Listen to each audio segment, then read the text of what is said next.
¿Qué es lo que realmente transforma una sociedad? ¿Qué puede romper ciclos de pobreza, encender la creatividad, generar conciencia crítica, promover la equidad y construir ciudadanía? La respuesta es tan poderosa como sencilla: la educación. Pero no cualquier tipo de educación, no aquella que solo transmite datos y fórmulas, no aquella que se limita a formar manos de obra para el mercado. Me refiero a una educación integral, humana, liberadora, una educación que enseña a pensar, a sentir, a convivir y a crear. La educación es mucho más que un derecho. Es la herramienta más poderosa de transformación social que existe. Donde hay educación, hay esperanza. Donde hay educación, hay posibilidad de romper con la exclusión, con la ignorancia impuesta, con la violencia estructural. Porque una persona que aprende, que descubre el mundo, que comprende la historia, que desarrolla pensamiento crítico, se convierte en protagonista de su vida. Y cuando millones de personas hacen eso al mismo tiempo, la sociedad entera se transforma. Hoy, más que nunca, necesitamos una revolución educativa. Vivimos en un mundo en constante cambio, donde los desafíos globales se entrelazan con las realidades locales. Por eso, necesitamos una educación que no se quede anclada en modelos del siglo pasado. No podemos seguir formando estudiantes para un mundo que ya no existe. No podemos seguir valorando la memorización por encima de la comprensión, ni la obediencia por encima de la creatividad. Necesitamos una educación viva, dinámica, conectada con la realidad, con la emoción y con la acción. Imaginemos por un momento una escuela donde no solo se enseñen las capitales del mundo, sino también cómo funciona el planeta, cómo se cuida el medio ambiente, cómo se construyen sociedades más justas. Una escuela donde no se castigue el error, sino que se celebre como parte del aprendizaje, donde la diversidad no sea un problema a manejar, sino una riqueza a valorar, donde se escuchen todas las voces, incluso y sobre todo las de quienes históricamente han sido silenciados. La educación debe ser el lugar donde florecen las preguntas, no solo donde se repiten respuestas, donde se aprenda a leer no solo textos, sino realidades, donde se enseñe a calcular sí, pero también a compartir, donde se estudie historia no para repetir fechas, sino para entender los errores del pasado y construir un futuro mejor, donde se hable de tecnología pero también de ética, de ciencia pero también de empatía, de competencia sí, pero también de colaboración. Pero esto no se logra si no invertimos en serio en educación, no con discursos vacíos ni con presupuestos recortados. Se necesita voluntad política, compromiso social y una mirada de largo plazo. Hay que dignificar la labor docente. Nuestros maestros y maestras no pueden seguir siendo héroes silenciosos mal remunerados. Son los verdaderos constructores del futuro. Son quienes encienden la chispa en cada niño, en cada joven. Y por eso merecen respeto, formación constante y condiciones laborales justas. Tampoco se puede hablar de educación sin hablar de equidad. No es justo que la calidad de la educación dependa del código postal donde uno nace. No es justo que haya escuelas sin libros, sin baños, sin tecnología, sin conectividad. Cada niño y niña, sin importar su origen, merece las mismas oportunidades de aprender. Y eso no se logra con buenas intenciones. Se logra con políticas públicas decididas, con inversión y con una sociedad que defienda la educación como un bien común, no como un servicio que se compra. Además, debemos ampliar nuestra idea de educación más allá de las aulas. Educar también es lo que pasa en casa, en las calles, en los medios de comunicación, en las redes sociales, en los clubes, en los centros culturales, en las conversaciones familiares. Todos somos educadores de alguna forma. Todos somos modelos para quienes nos rodean. Por eso debemos vivir con coherencia, con valores, con conciencia del impacto que tienen nuestras palabras y acciones sobre quienes están aprendiendo a mirar el mundo. Y en este mundo tan hiperconectado, la educación digital se vuelve esencial. Pero cuidado, educar con tecnología no es solo llenar aulas de pantallas, es enseñar a usar las herramientas digitales con sentido, con ética, con pensamiento crítico. Es aprender a distinguir entre información y desinformación, entre conocimiento y ruido. Es usar la tecnología para acercarnos, no para aislarnos, para colaborar, no para competir sin sentido, para democratizar el saber, no para concentrarlo. No podemos dejar afuera la educación emocional. ¿De qué sirve saber resolver ecuaciones si no sabemos gestionar la frustración, la rabia, la tristeza?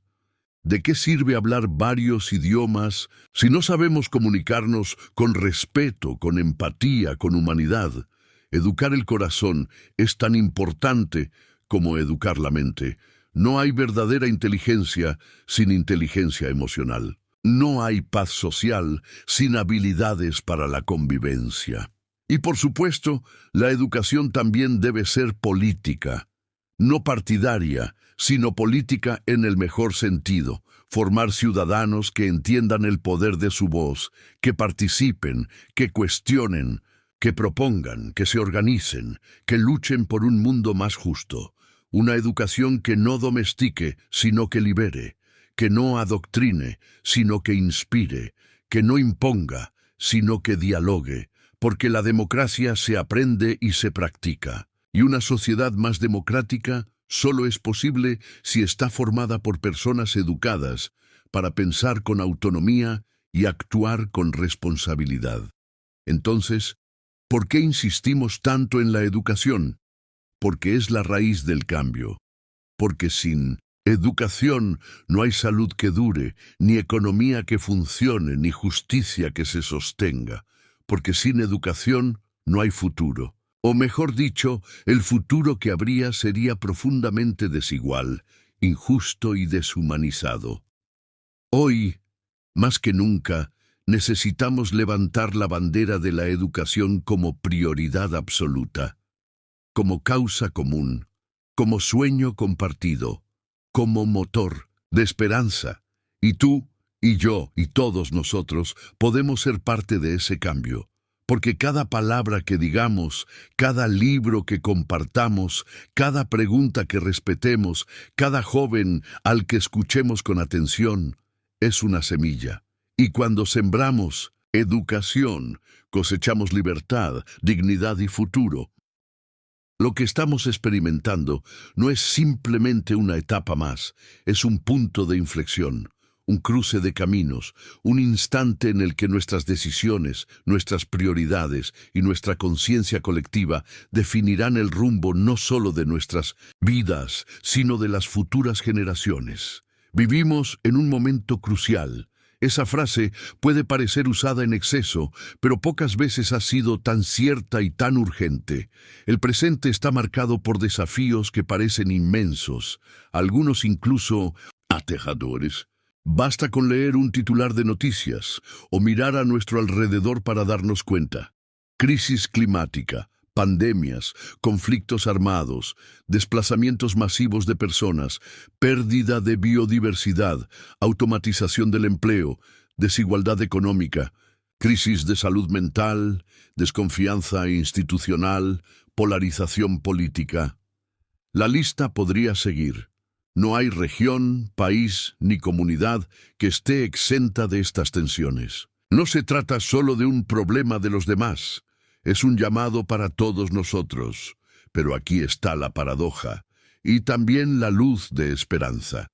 Nunca antes en la historia de la humanidad habíamos contado con tantas herramientas, conocimientos, tecnologías y conexiones para enfrentar esos mismos desafíos. Nunca habíamos tenido tanto potencial de transformación al alcance de nuestras manos. Por eso este momento es crucial, porque el margen de acción aún existe, pero no será eterno. Porque la decisión de actuar está viva, pero requiere coraje, unidad y compromiso. No podemos quedarnos indiferentes, no podemos permitirnos mirar hacia otro lado. Pensemos por un instante en la velocidad del cambio. En una sola generación, hemos pasado de comunicarnos por cartas escritas a mano a videollamadas en tiempo real con personas al otro lado del planeta.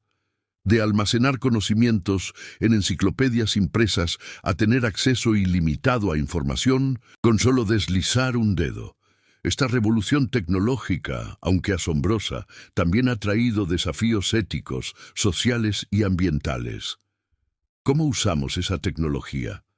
¿A quién beneficia realmente? ¿Qué impacto tiene en nuestro entorno? ¿Qué consecuencias tiene en nuestra salud mental, en nuestras relaciones humanas, en nuestras democracias? Al mismo tiempo, los avances científicos nos han permitido comprender mejor el universo, el cuerpo humano, la genética, la inteligencia artificial.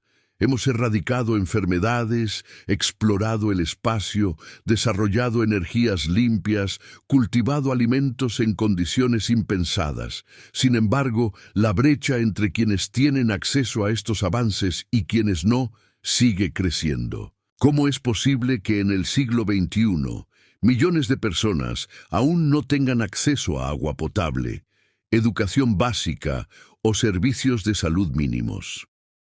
Este es el momento en el que debemos preguntarnos, ¿qué tipo de humanidad queremos ser? ¿Queremos ser recordados como la civilización que tuvo la capacidad de cambiar el rumbo, pero no el valor de hacerlo? ¿O queremos ser quienes enfrentaron sus crisis con valentía y visión y supieron construir algo mejor? Porque sí, el mundo está lleno de problemas, pero también está lleno de personas dispuestas a solucionarlos. Hay jóvenes liderando movimientos ambientales, mujeres luchando por la igualdad, pueblos originarios defendiendo sus tierras, científicos compartiendo conocimiento abierto, emprendedores creando modelos sostenibles, maestros que enseñan con pasión en condiciones adversas, comunidades que se organizan para cuidar a los más vulnerables. Cada una de esas historias es una chispa, y muchas chispas pueden encender una llama imparable. Este momento crucial también nos invita a revisar nuestra manera de vivir. ¿Qué entendemos por progreso, por éxito, por bienestar? Durante décadas nos enseñaron que más era mejor, más consumo, más velocidad, más productividad.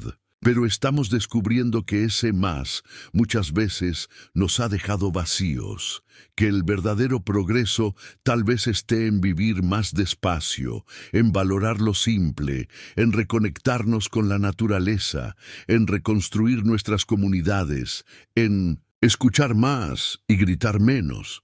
Hay algo más que hace de este tiempo algo extraordinario.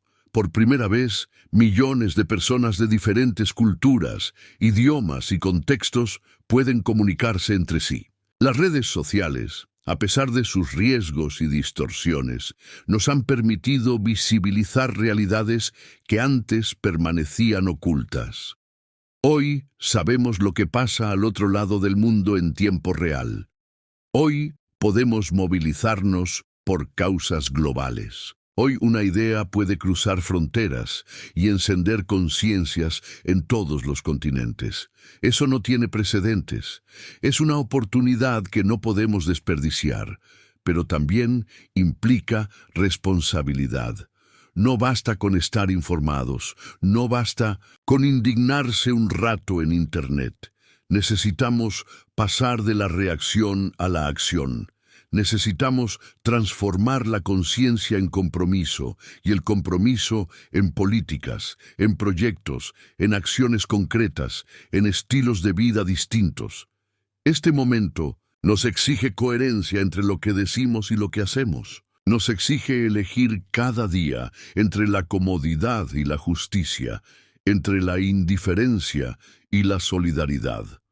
Cuando decimos que este es un momento crucial, no es porque queramos asustar a nadie, es porque necesitamos despertar, necesitamos dejar atrás el cinismo, la resignación, la apatía, porque hay algo mucho más poderoso que todo eso, la voluntad de cambiar. Y esa voluntad está viva. Se siente en las calles, en las aulas, en los movimientos ciudadanos, en los espacios de arte, en los diálogos intergeneracionales. Hay una generación que ya no acepta las excusas de siempre, que está dispuesta a exigir lo que le corresponde, que ya no quiere heredar un mundo roto. Ese momento crucial también es personal. No es algo que ocurre solo en los grandes escenarios internacionales o en las cumbres políticas. Ocurre en cada uno de nosotros, en nuestras decisiones diarias, en lo que elegimos comprar, en lo que elegimos callar o denunciar, en lo que apoyamos, en cómo educamos a nuestros hijos, en cómo tratamos a los demás. Cada acto, por pequeño que parezca, contribuye a inclinar la balanza hacia un futuro u otro. Así que hoy, al reconocer que vivimos en un momento crucial, no lo hacemos con miedo, sino con determinación. Porque aunque el presente sea desafiante, también es fértil. Está lleno de posibilidades, está lleno de puertas abiertas, y somos nosotros quienes debemos atravesarlas, con coraje, con esperanza, con la certeza de que si actuamos unidos, con empatía y con visión, este momento, este instante de la historia, puede ser recordado no por lo que nos amenazó, sino por lo que nos unió y nos transformó. ¿Qué es lo que realmente transforma una sociedad? Que puede romper ciclos de pobreza, encender la creatividad, generar conciencia crítica, promover la equidad y construir ciudadanía. La respuesta es tan poderosa como sencilla. La educación. Pero no cualquier tipo de educación, no aquella que solo transmite datos y fórmulas, no aquella que se limita a formar manos de obra para el mercado. Me refiero a una educación integral, humana, liberadora, una educación que enseña a pensar, a sentir, a convivir y a crear. La educación es mucho más que un derecho. Es la herramienta más poderosa de transformación social que existe. Donde hay educación, hay esperanza. Donde hay educación, hay posibilidad de romper con la exclusión, con la ignorancia impuesta, con la violencia estructural. Porque una persona que aprende, que descubre el mundo, que comprende la historia, que desarrolla pensamiento crítico, se convierte en protagonista de su vida. Y cuando millones de personas hacen eso al mismo tiempo, la sociedad entera se transforma. Hoy, más que nunca, necesitamos una revolución educativa. Vivimos en un mundo en constante cambio, donde los desafíos globales se entrelazan con las realidades locales. Por eso, necesitamos una educación que no se quede anclada en modelos del siglo pasado. No podemos seguir formando estudiantes para un mundo que ya no existe. No podemos seguir valorando la memorización por encima de la comprensión, ni la obediencia por encima de la creatividad. Necesitamos una educación viva, dinámica, conectada con la realidad, con la emoción y con la acción. Imaginemos por un momento una escuela donde no solo se enseñen las capitales del mundo, sino también cómo funciona el planeta, cómo se cuida el medio ambiente, cómo se construyen sociedades más justas. Una escuela donde no se castigue el error, sino que se celebre como parte del aprendizaje, donde la diversidad no sea un problema a manejar, sino una riqueza a valorar, donde se escuchen todas las voces, incluso y sobre todo las de quienes históricamente han sido silenciados.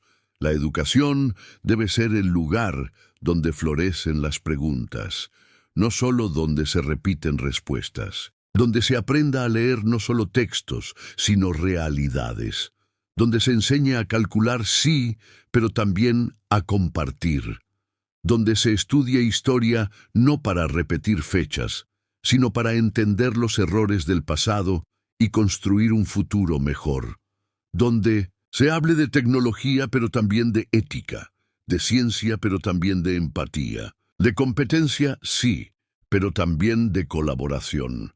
Pero esto no se logra si no invertimos en serio en educación, no con discursos vacíos ni con presupuestos recortados. Se necesita voluntad política, compromiso social y una mirada de largo plazo.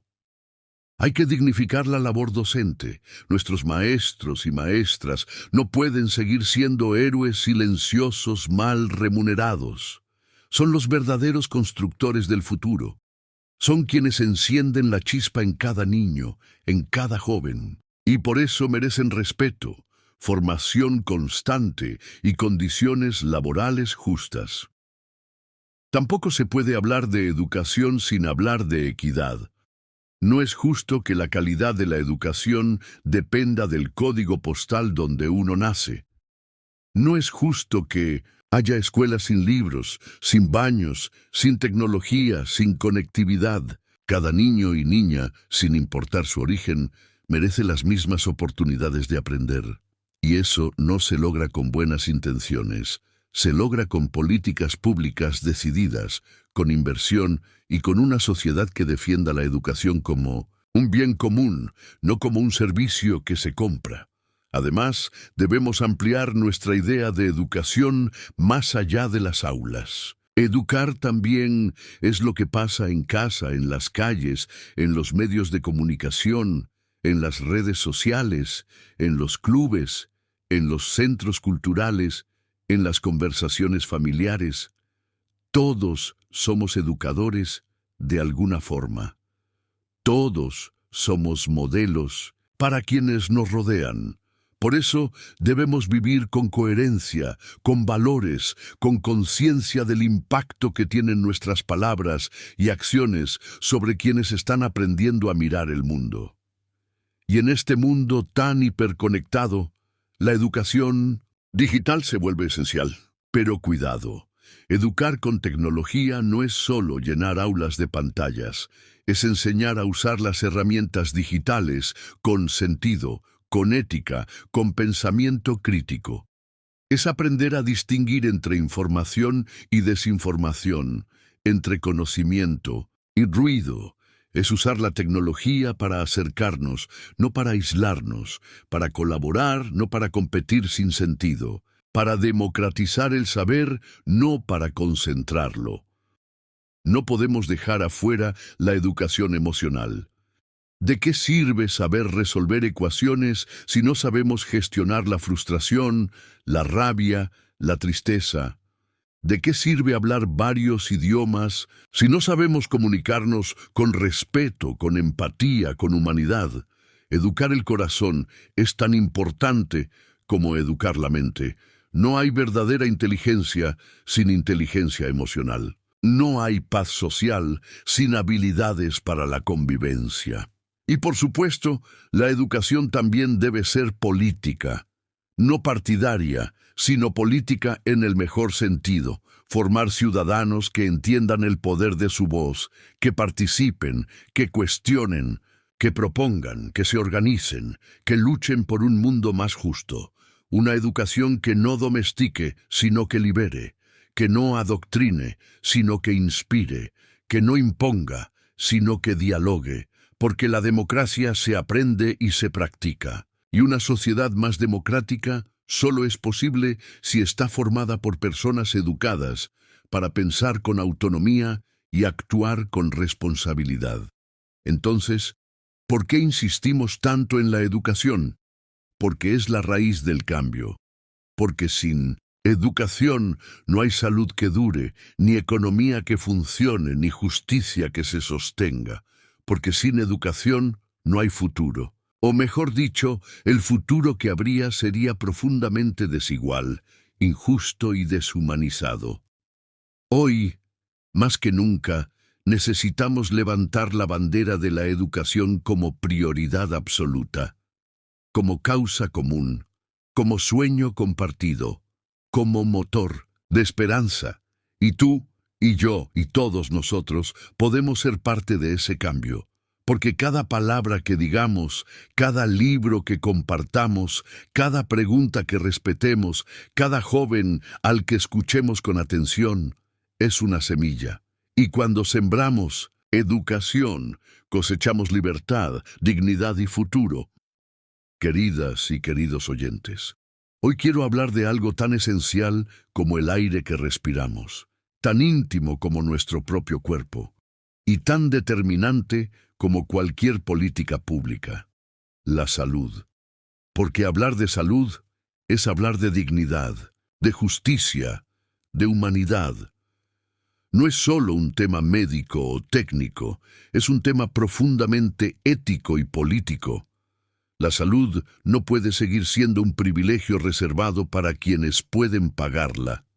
La salud es y debe ser siempre un derecho inalienable, garantizado para todas las personas, sin excepción.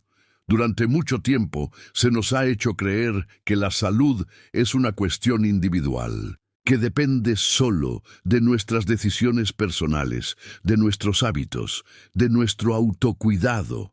Pero la realidad es mucho más compleja. La salud, y sobre todo la enfermedad, están profundamente marcadas por las condiciones sociales, económicas y culturales en las que vivimos. No es lo mismo cuidar la salud cuando se tiene agua potable, alimentación adecuada, vivienda digna y acceso a servicios médicos que cuando se vive entre carencias, violencia o abandono. Por eso, cuando decimos que la salud es un derecho, no estamos hablando solo de la posibilidad de ir al médico cuando estamos enfermos. Estamos hablando de un enfoque integral que entiende que la salud comienza mucho antes de llegar a un hospital. Comienza en la infancia, en el entorno donde nacemos, en la nutrición, en la educación, en el trabajo digno, en el aire limpio, en el acceso a información confiable. La salud no es solo la ausencia de enfermedad, es el bienestar físico, mental, emocional y social, y eso debe ser garantizado por el Estado y respaldado por toda la sociedad. Y si hubo un momento en el que esta verdad se volvió evidente para el mundo entero, fue durante la pandemia de COVID-19. Aquella crisis global nos dejó heridas profundas, pero también valiosas lecciones. Descubrimos, quizás con dolor, que la salud de uno depende de la salud de todos.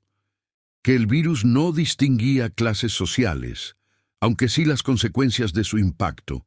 Que los sistemas de salud debilitados, desfinanciados o privatizados colapsan ante la emergencia. Que el personal sanitario es el verdadero héroe de nuestras sociedades, muchas veces ignorado, sobrecargado y mal pagado. Y sin embargo, también vimos lo mejor de nosotros. Vimos médicos, enfermeras, camilleros, técnicos, limpiadores y voluntarios, darlo todo para cuidar a los demás. Vimos comunidades organizarse para distribuir alimentos, medicamentos y apoyo emocional. Vimos a la ciencia trabajar unida para encontrar soluciones. Vimos el valor incalculable de tener un sistema de salud público, gratuito, universal. ¿Por qué entonces no aprender de esa experiencia y convertirla en acción permanente? La salud no puede depender de la suerte, ni del nivel de ingresos, ni del país donde uno nace. No puede ser tratada como una mercancía sujeta a las leyes del mercado. No puede haber clínicas de lujo para unos pocos y hospitales colapsados para las mayorías. Esa es una injusticia que duele, que indigna y que mata. La justicia social comienza por garantizar la vida, y eso significa garantizar el derecho a la salud con equidad y con humanidad. Un verdadero sistema de salud debe ser accesible, gratuito en el punto de atención, territorialmente distribuido, centrado en la atención primaria y la prevención, y con una perspectiva de salud comunitaria. No basta con grandes hospitales en las ciudades si las zonas rurales carecen de postas médicas básicas. No sirve de nada tener tecnología de punta si no hay médicos que quieran trabajar en los barrios más vulnerables. Necesitamos una red de salud que esté presente donde la gente vive, que escuche, que respete los saberes locales, que atienda con calidez y no solo con protocolos. Y no podemos hablar de salud sin hablar de salud mental. Durante demasiado tiempo se ha ignorado el sufrimiento emocional como si fuera algo menor, pero no lo es. La ansiedad, la depresión, el estrés crónico, las adicciones, los trastornos alimentarios y tantos otros padecimientos afectan a millones de personas en silencio. La salud mental debe dejar de ser un tabú, debe ser parte del sistema de salud, debe contar con recursos, con profesionales capacitados, con espacios seguros donde las personas puedan pedir ayuda sin miedo ni vergüenza. Tampoco podemos olvidar que la salud tiene género, tiene color, tiene clase. Las mujeres, especialmente en contextos de pobreza, enfrentan barreras específicas para acceder a atención médica. Muchas veces se les niega el derecho a decidir sobre sus cuerpos, se subestiman sus síntomas, se las revictimiza. Las comunidades indígenas y afrodescendientes, por su parte, sufren discriminación estructural que también se expresa en el acceso desigual a la salud. Por eso, un sistema de salud justo debe ser también intercultural, feminista y antirracista. Además, debemos hablar de salud ambiental. El estado de nuestros ecosistemas incide directamente en nuestra salud. Respirar aire contaminado, beber agua con residuos tóxicos, vivir en zonas deforestadas o con agrotóxicos produce enfermedades. Proteger el ambiente no es solo un deber ecológico, es una política sanitaria urgente. No habrá salud para nadie si seguimos destruyendo el planeta que nos sostiene. Y para que todo esto sea posible, debemos revalorizar y cuidar a quienes trabajan en salud. No hay salud sin trabajadores sanos. Necesitamos que enfermeros, médicos, psicólogos, promotoras comunitarias y demás profesionales reciban formación continua, salarios justos, protección ante riesgos y reconocimiento social. Porque no se puede cuidar a otros desde el agotamiento ni desde la precarización. También debemos fortalecer la participación ciudadana en los temas de salud. Las comunidades deben tener voz en la planificación, evaluación y control de los servicios, porque nadie conoce mejor los problemas de salud de un territorio que quienes lo habitan. Promover la salud es también promover la organización popular, la educación sanitaria, la información clara y accesible. Un pueblo informado es un pueblo empoderado. En resumen, cuando afirmamos que la salud es un derecho, estamos diciendo que la vida de cada persona importa, que ninguna enfermedad debería llevar a la ruina económica, que ninguna madre debería morir por no tener atención adecuada, que ningún joven debería sufrir en silencio una depresión, que ninguna comunidad debería quedar aislada de los servicios básicos, que todos y todas, sin distinción, merecemos vivir una vida saludable, digna, plena. Defender la salud como derecho es defender la vida misma, y no hay causa más noble, más justa ni más urgente. Ahora, la decisión está en nuestras manos.